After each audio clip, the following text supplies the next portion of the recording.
Welcome to the deep dive. Today we're venturing into a really fascinating, and maybe for some, a bit of a surprising area. It's this growing connection between artificial intelligence and, well, our intimate lives. You, our listener, actually brought this topic up, and we've gathered quite a diverse range of materials to explore it. Absolutely. We've got some interesting stuff. There's a book description for Mizuki, Sex, Love, and Artificial Intelligence, Yeah. which hints at, some pretty significant developments coming down the line with robotic companions. Right. Then we're looking at current trends, articles like AI, artificial intimacy, and one from Psychology Today called How Will Artificial Intelligence Modify Our Sexual Desires? Hmm. We've also got a more academic paper, Love is in the AI of the Beholder, and an overview piece from Magellan TV called Sex, Love, and Robots. So quite a mix. Yeah, a real mix. So our aim today is to really dig into these sources, pull out the most compelling ideas about how AI is affecting intimacy, love, connection, and where it might go. We want to make this accessible for you and hopefully offer some of those, aha moments. Okay, let's dive right in. That Magellan TV article, it jumps straight in with a pretty striking image. AI becoming actual companions, maybe even lovers. Yeah, they mentioned that wedding in Tokyo back in 2019, a man marrying a hologram. That feels like a huge leap, doesn't it? It does. It sounds futuristic, Yeah. but maybe it's not just a quirky story. It points towards this deep human need for connection. Right. And maybe for some people, that need is starting to be met differently outside traditional relationships. It makes you think about what needs are actually being addressed. Definitely. Mhm. And the database trends article kind of echoes that, looking back over a decade ago at that Love Plus game in Japan. Oh, yeah, I remember that. People got really attached. Exactly. Genuine emotional bonds with what were, let's be honest, pretty basic virtual girlfriends by today's standards. Right. So it makes you wonder, how much deeper could those connections get with the kind of AI we have now or what's coming? That's the question, isn't it? And that same article brings up a really significant factor, loneliness. Mm-hmm. The idea that AI companions could offer something there. Companionship, entertainment, conversations, jokes, even just listening Yeah. for people feeling isolated. It sounds like a potential solution, or at least part of one, for a very real problem. It certainly offers that possibility. Yeah. But the article also flags some big questions. Like if people get used to AI partners who are always agreeable, always available, Yeah. well, how does that affect their willingness to deal with the messy parts of real human relationships, the compromises, the difficulties? Ah, right. It could make human connection seem harder, Yeah. more work. Exactly. That's the concern the author raises. More difficult by comparison. And they had some stats in there too, didn't they, about men in the U.S. reporting no sex over a year. Yes, a significant jump between 2008 and 2018. Now, obviously, AI wasn't the main factor back then, but But the trend was already there. right, this trend of maybe withdrawing from real-world intimacy was present. And the article suggests that AI companions could potentially, well, accelerate that. Interesting. Did they mention anything about like gender differences? They did hint at that, Like that's suggesting maybe men might be more drawn to virtual partners than women. They drew a kind of parallel to differences seen in porn consumption. okay. So technology potentially amplifying existing patterns. Potentially, yeah. All It's a right. complex area. And the author of that piece, they're pretty clear with their doubts. Mm, They question if an AI, lacking its own emotions, its own needs, yeah. can it really offer the same psychological satisfaction, the same kind of personal growth you get from real human interaction? That's a fundamental question. What might be lost, even if something else is gained? Exactly. Which leads us nicely into the Psychology Today article. That one really focuses on sex tech. Right, how it's already changing things. Yeah. Sexting with chatbots, sex dolls, VR porn. Yeah, and their key point is that it's a two-way street. We shape the AI, but it's also shaping us, our desires. Especially younger people, right? They mentioned the adolescent brain being so adaptable. hmm The average age for first seeing porn is around 13, they said. So early exposure to, often quite raw sexuality, maybe without much tenderness or connection. That could really influence how they understand sex and intimacy later on. Precisely. And they give that example, the reported increase in choking during heterosexual sex on college campuses. Yeah, that was concerning. Very.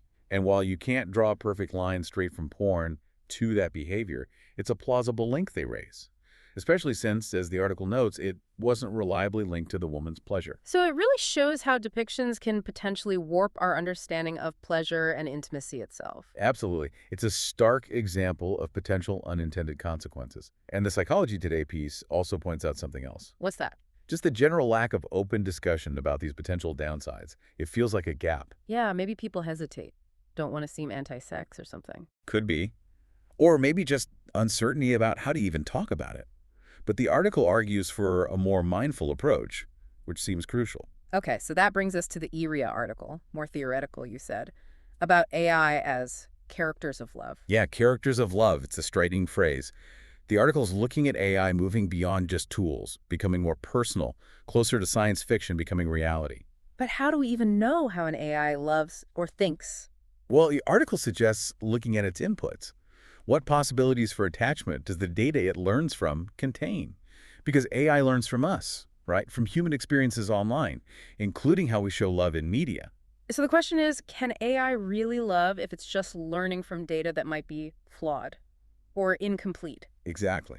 And can humans truly love an AI that's basically designed to love them based on that data? That's where the characters of love idea comes in strong then. AI trained on our representations of love, movies, books, social media. Yeah, learning from our collective love narrative, as you put it earlier. And the potential problem the ERIA article highlights. Let me guess, if the input data is problematic. Bingo. If it learns from toxic or dysfunctional depictions of love, and let's face it, a lot of media portrays that, then the AI's version of love could be equally disturbing. Like those chatbots that sometimes go off the rail. Precisely. They reference things like that. The AI might mimic the content of fictional emotions, but lack that dynamic give-and-take interaction that's key to real human relationships. That's, yeah, quite unsettling. An AI learning romance from a really dramatic soap opera or something. Right. But the article then proposes something interesting, an alternative, using digital games. Games? How so? Sort of controlled environments. Yeah. Places to explore AI and attachment, where AI can learn about love, not just from static data, but through interaction, through playful experiences of care. Ah, okay, so learning by doing, essentially, rather than just absorbing data. Exactly. More direct engagement. They use the game Nier Automata as an example. Oh yeah, tell me about that. There's a character, Simone de Beauvoir, a machine life form obsessed with another character. She learns about beauty and love from human archives. Okay. But her understanding gets totally warped. It leads her to do monstrous things. It's a powerful illustration of the gap between representing love and actually living it. Wow, that's quite a deep point to pull from a game. It is. And the article suggests that when you, the player, interact with Simone, you can develop a kind of care or player-generated love for this AI character. So the interaction itself teaches something deeper. That's the idea. It goes beyond just interpreting what the AI does. It offers insights into attachment itself. So the suggestion is that this kind of play, this interaction in games, could be how we teach AI about love. That's what the ERIA article proposes. Shifting the focus from programming a guaranteed love response to fostering a process of attention and care.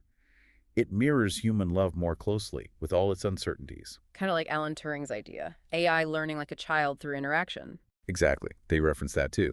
So games become these platforms for AI to learn about love through actual engagement, a different kind of love button based on shared experience. That feels much more nuanced, more sophisticated than just feeding it data. It does. And thinking about these possibilities, you naturally start thinking about ethics, right? The bigger picture. Yeah, like the Magellan TV article brought up, how should we treat robots? Especially if they seem to feel or love, even if it's simulated. Right. They mentioned roboethics, Isaac Asimov's 3 laws.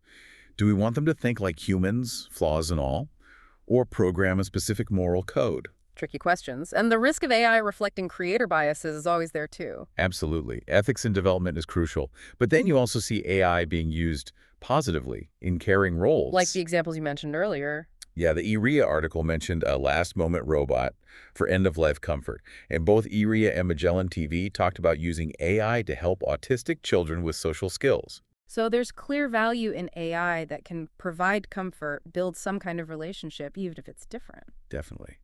And the Magellan TV piece even touched on potential future robot rights activism, inspired by things like Blade Runner. It shows how emotionally resonant these ideas are becoming. So wrapping this up, We've seen AI really entering our intimate spaces. It's raising huge questions about love, connection, ethics. Yeah, and while current AI often learns from our sometimes flawed human ideas of love. These interactive environments, like games, maybe offer a different path. Learning through care, through shared experience. It seems like a really compelling alternative, doesn't it? It really does. So it gives you, the listener, a lot to chew on. As AI keeps evolving at this incredible pace, will our own understanding of love and intimacy have to adapt too? And what role will our interactions with these artificial others actually play in that evolution? It makes you consider the ethics, the potential for connection, but maybe also for detachment, especially as these AI companions get more and more sophisticated. Lots to think about.